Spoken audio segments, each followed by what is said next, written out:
Alright, it's me, Aiden. Joseph's behind the camera, as is Cole. Today, you're going to be watching a documentary about the election in 1964. Why is this important, you ask? I'll tell you why. So, right after 1964, right before it actually, Kennedy had been assassinated. Not only that, the nation was divided. Civil rights, right? What were they going to do? Should blacks be given rights? They were divided over that. We had LBJ, he said yes, they should be given rights. He was a liberal Southern Democrat. But the Republicans, who had been out of the White House for 4 years, they said no. Well, some did. Some said yes, and they split the Republican Party. So really, if you want to think about it, the election of 1964 was a referendum on whether civil rights would be allowed in the United States. Goldwater, the Republicans, said no, they shouldn't, that there should be no Civil Rights Act in 1964. What happened right now was all right. Brown v. Board reversed that.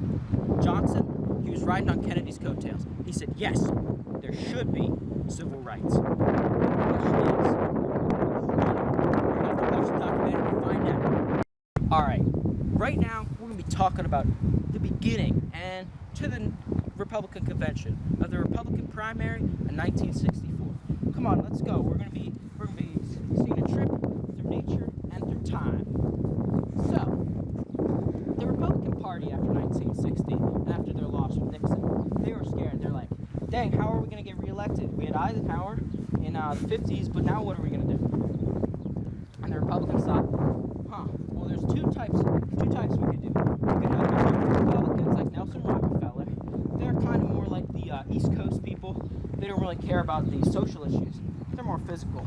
And they're all right with civil rights. But then there's the people like Barry Goldwater. He says, no civil rights. It's not in the Constitution. He was called Mr. Republican. Remember that. So the beginning of the primary starts. Nelson Rockefeller, he has a strong showing, but LBJ still is landsliding him in the polls. And then he becomes really unpopular whenever he remarries in May 14th. And you shouldn't be doing that in the 60s. No remarries. And what really happens is Barry Goldwater starts, and he has a really strong and supportive fan base. They're not a huge base. They're only around 40% of the Republican Party, but he does have a strong base. Nelson Rockefeller, who's most you'd think of as the anti-Goldwater, he has a strong base too, but his base is divided among a couple other candidates as well. They're kind of like favorite sons from each state in the primary. And it's very beautiful today, I'll say that right now. And really, what happens is, Goldwater only ever wins around 40% of the vote in the primaries. Like Trump. But, what he does do is, he goes to the convention with 866 delegates. And he needs to reach around 1237 as is today. And he can't do it on the first ballot, so they have to switch some delegates around. And what happens is he reaches it. So Goldwater, who was a really marginal candidate, somehow wins against all these other people whenever his base only makes up 40% of the vote. Our republicanism so focused and so dedicated not be made fuzzy and futile by unthinking and stupid labels.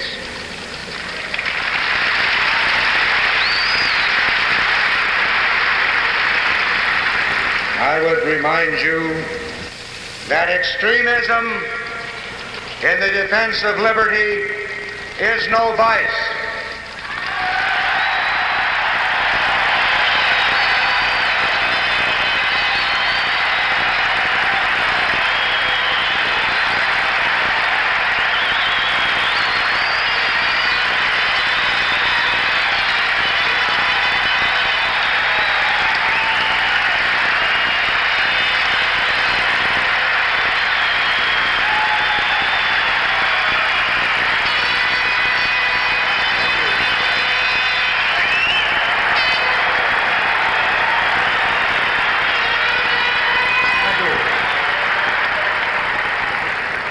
And let me remind you also that moderation in the pursuit of justice is no virtue.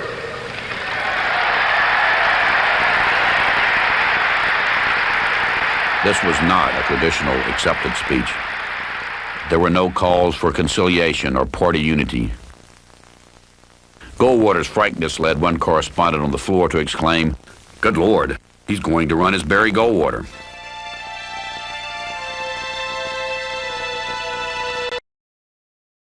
This speech by Goldwater further divided the already broken Republican Party. Conservatives in the rafters booing Nelson Rockefeller. The governor hasn't had a chance. He was the enemy. He knew that there were a lot of conservatives there, and he was doing it to tweak us. These are people who have nothing in common with Americanism. The Republican Party must repudiate these people.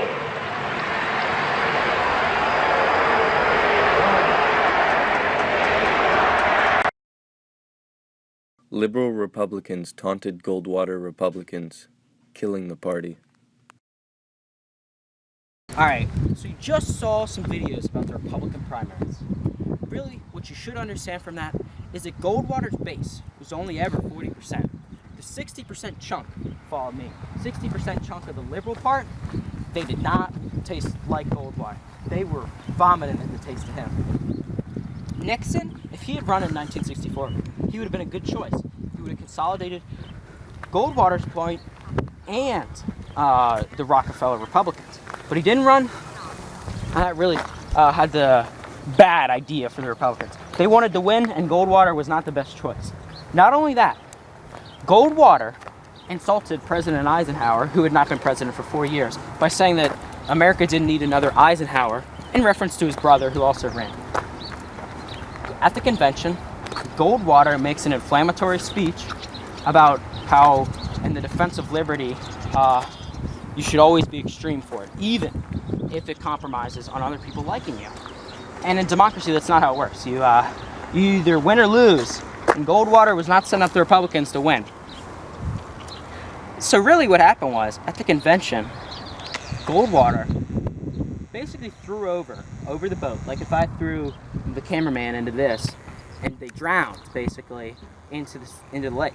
And these people fled to the Democrats. They didn't want Goldwater. He was basically, they thought of him as a cowboy, and so he made the Eisenhower Republicans angry. He made the liberal Republicans angry, and then he nominated a Catholic for the vice presidential position. Interesting enough, that was the only Catholic nominee for vice president until Paul Ryan in 2016. Very interesting factoid. So this really was disgusting to the liberal Republicans, who sometimes were more Protestant than Catholic.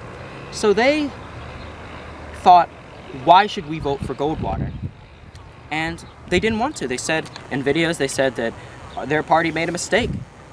Of course, the Republican National Convention was rather exuberant about Goldwater, but still, it was setting itself up for disaster.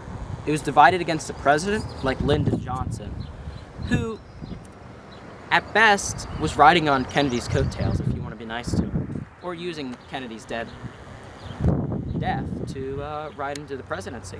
And what Republicans should have done is united under one person, but they didn't. They splintered, and they set themselves up for disaster in the general. Now we're going to talk about the Democratic primary. And the leader of the Democratic race was Lyndon Johnson, who was really just riding Kennedy's coattails. And his really only competitor was George Wallace, who he was able to force out of the race by running favorite sons against him. In the name of the greatest people that have ever trod this earth, I draw the line in the dust and toss the gauntlet before the feet of tyranny, and I say segregation now, segregation tomorrow, and segregation forever. Let us send this message back to Washington by our representatives who are here with us today, that from this day we are standing up, and the heel of tyranny does not fit the neck of an upright man, that we intend to take the offensive and carry our fight for freedom across this nation, wielding the balance of power we know we possess, in the Southland, that we, not the insipid block voters of some sections. George Wallace, a Southern Democrat, was against segregation and made sure that Southern Democrats had a voice. He supported Goldwater later on. New Jersey. Less than a year earlier, LBJ was sworn in following President Kennedy's assassination. He would go on to win the general election against Republican Senator Barry Goldwater.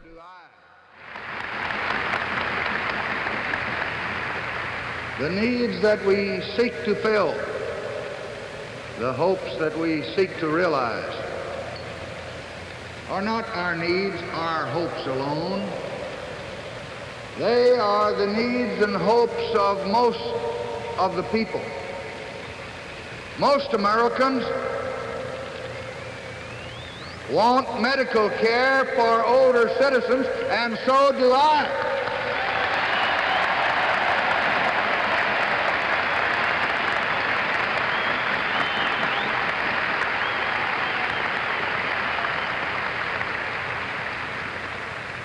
Most Americans want fair and stable prices and decent income for our farmers, and so do I.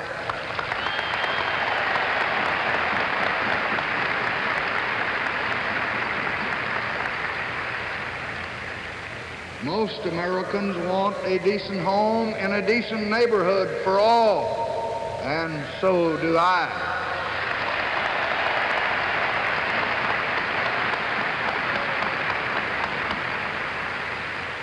Most Americans want an education for every child to the limit of his ability, and so do I.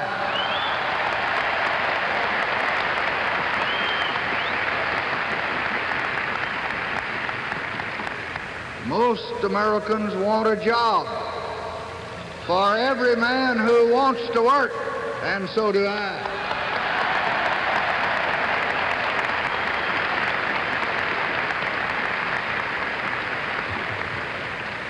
Most Americans want victory in our war against poverty, and so do I.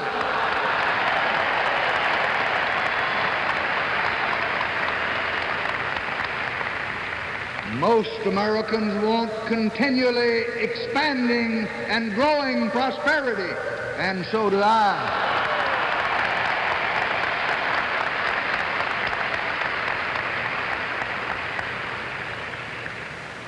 These are your goals. These are our goals. These are the goals and will be the achievements of the Democratic Party.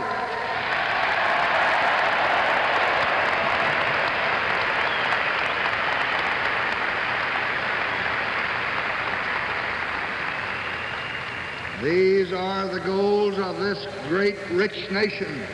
These are the goals toward which I will lead if the American people choose to follow. Lyndon B. Johnson showed his moderate and leftist side, Democrats, getting everyone unlike the on board with Republicans, his great society. Unified. But there was two big problems. Wallace, who LBJ could never put away, he endorsed Goldwater, which killed LBJ's chances in the South. Also, the other problem was the Mississippi Freedom Democratic Party. To sum up their short story, they were basically anti-Jim Crow and anti-racist Democrats who said that the Mississippi Democrats weren't legitimate because the blacks didn't get to vote. What happened was a compromise was reached, but the Mississippi Freedom Democrats didn't support it, and then the Southerners didn't support it, which further split the conservative Southern Democrat vote when they had already been afraid of Johnson, a super liberal guy who was supporting stuff like the Civil Rights Act of 1964. Bam, we're done.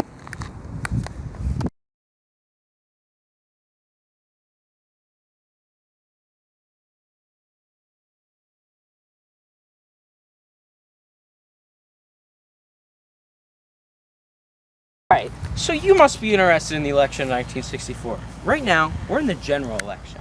Now, follow me. We're going to be talking and walking so you get a nice view.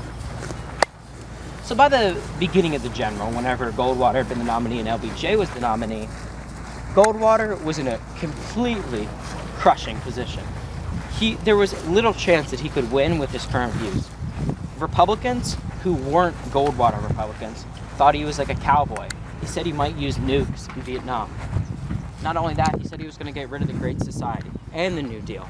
These programs were extremely popular. So Goldwater barely could even get 40% of the support from his own party.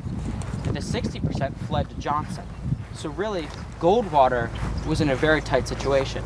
He was known as a man who was principled, who stood up for American principles. But he needed to moderate his views to win. But he didn't want to do this. So to win, he would need to give up his own views, but then he'd lose because no one would want him because he flip-flops. Eisenhower, Rockefeller, they refused to totally campaign for him, which killed any of his chances. So at the beginning, Goldwater was in a really perilous position, and it was not good for him.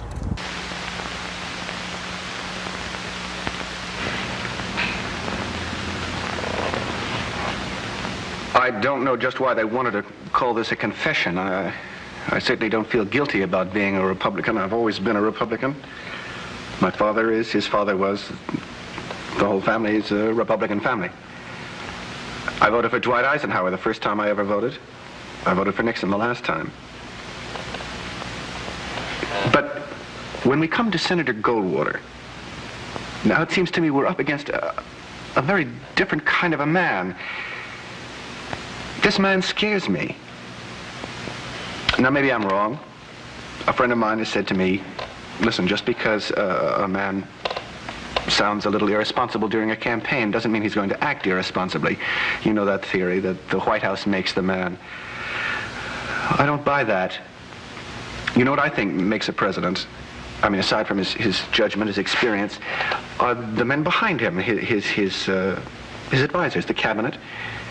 And so many men with strange ideas are working for Goldwater. You'll hear a lot about what these guys are against. They seem to be against just about everything, but what are they for? The hardest thing for me about this whole campaign is to sort out one Goldwater statement from another. A reporter will go to Senator Goldwater and he'll say, Senator, on such and such a day you said, and I quote, blah, blah, blah, whatever it is, end quote. And then Goldwater says, well, I wouldn't put it that way. I can't follow that. Was he serious when he did put it that way? Is he serious when he says he wouldn't put it that way? I just don't get it. A president ought to mean what he says. President Johnson, now, Johnson at least is talking about facts. He says, look, we got the tax cut bill, and because of that you get to carry home X number of dollars more every payday. We got the nuclear test ban, and because of that, there's X% less radioactivity in the food. But Goldwater, often you can't, I can't figure out just what Goldwater means by the things she says. I read now where he says, a craven fear of death is sweeping across America. What is that supposed to mean? If he means that people don't want to fight a nuclear war, he's right. I don't. When I read some of these things that Goldwater says about total victory, I get a little worried, you know? I wish I was as sure that Goldwater is against war as I am that he's against some of these other things. I wish I could believe that he has the imagination to be able to just shut his eyes and picture what this country would look like after a nuclear war.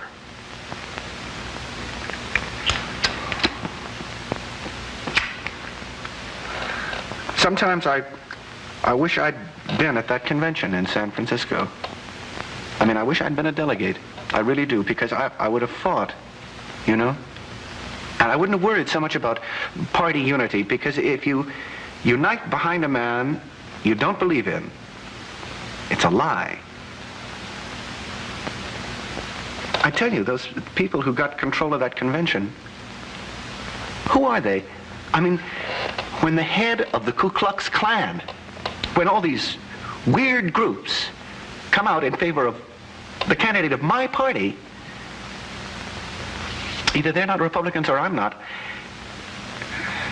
I've thought about just not voting in this election, just staying home, but you can't do that, because that's saying you don't care who wins, and I do care. I think my party made a bad mistake in San Francisco, and I'm going to have to vote against that mistake on the 3rd of November. Vote for President Johnson on November 3rd. The stakes are too high for you to stay home.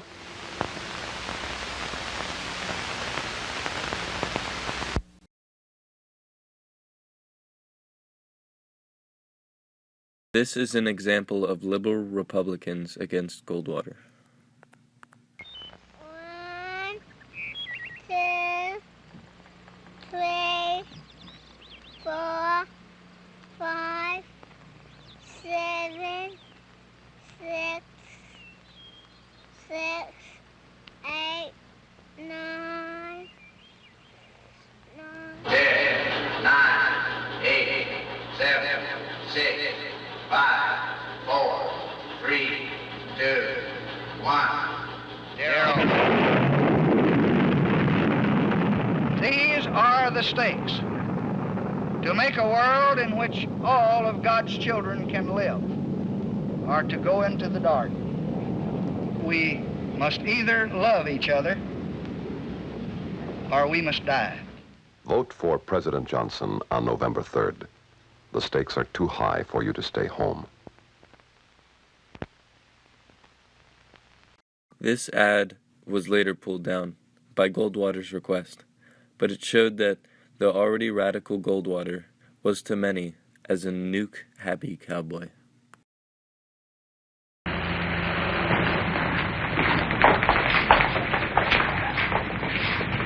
Hands over your heart. Ready? Begin. I pledge allegiance to the flag of the United States of America. Оглядывайтесь, мы вас не добили под Сталинградом, на Украине, в Беларуси.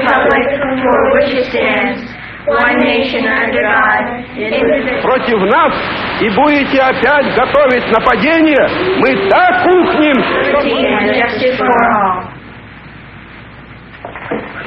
I want American kids to grow up as Americans, and they will, if we have the guts to make our intentions clear. So clear they don't need translation or interpretation, just respect for a country prepared as no country in all history ever was. In your heart, you know he's right. Vote for Barry Goldwater.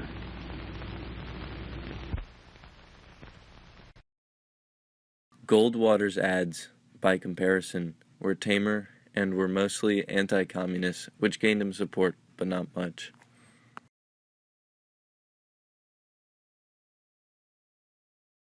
Alright, toward the end of the general election of 1964, you're coming with me. By the end, Goldwater had been crushed. What happened was, Johnson won 61% of the vote. Goldwater barely won 39% of the vote. Really, in the Electoral College, it was worse. Johnson got maybe around 440 electoral votes, Goldwater only around 50.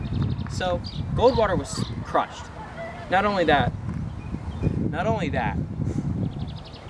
Goldwater had shown that you cannot be a radical and win the presidency.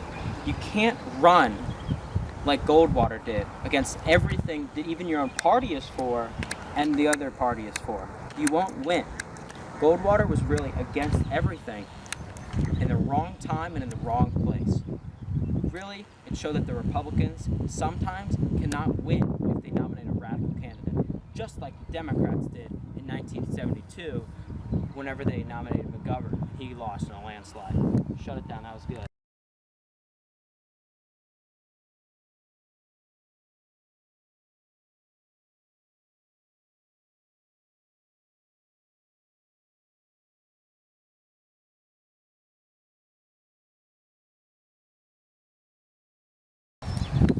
Now we're going to talk about the effects that this election had on the Republican Party. So after the 1964 election, the Republican Party switched from being more of a center-right party, which was a change which was much needed for it, and libertarian Republicans became more and more popular as opposed to the liberal Republicans, which became less and less.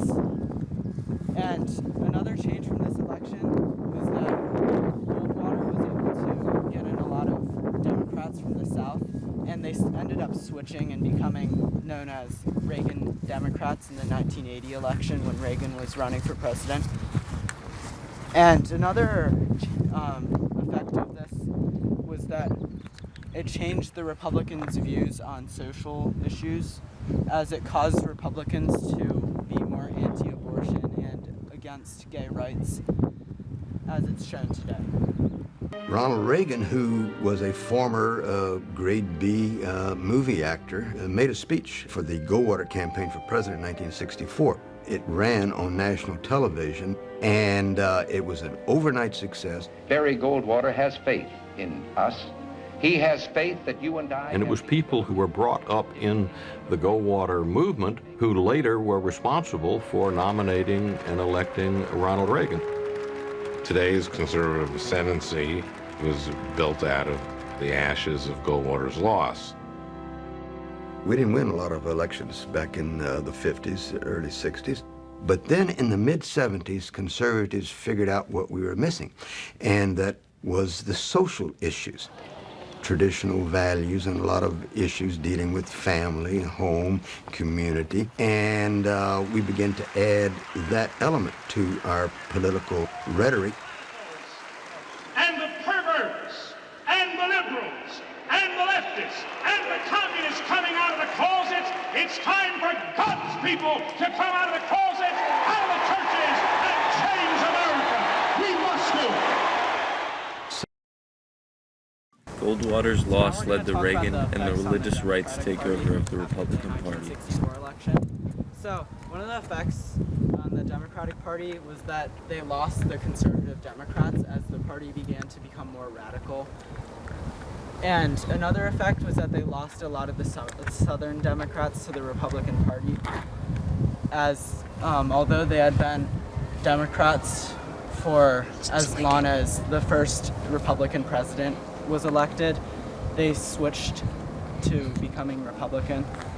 And another effect was that people like McGovern, which had been a minority, began to populate the party more, which was one of the factors that led to Nixon's election.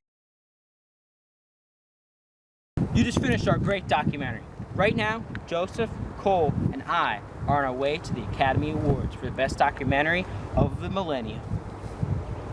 So, you can't thank me, but you will eventually. But we still do have to tie up some, tie up the tight knot on top of this great box of a documentary. So really, what you should really think about is Goldwater is what led to our future, past and present. He's what has led to our current political system. He's made the Republicans more free market type people, but he's also made them socialist views against abortion, etc. He's what made Reagan in 1980. Actually, if you want to think about it, you could kind of think that Goldwater's loss in 1964 really wasn't a loss. It just took 16 years to count the ballots. And those 16 years are what led to people like Reagan being able to move up into governorships, into power. And then they led to 1980 when the Reagan Revolution happened and whenever conservatives took over. And the other thing you should think of is Goldwater led to our current electoral map. Goldwater brought the South to the Republican fold, but he also lost most of the Northeast.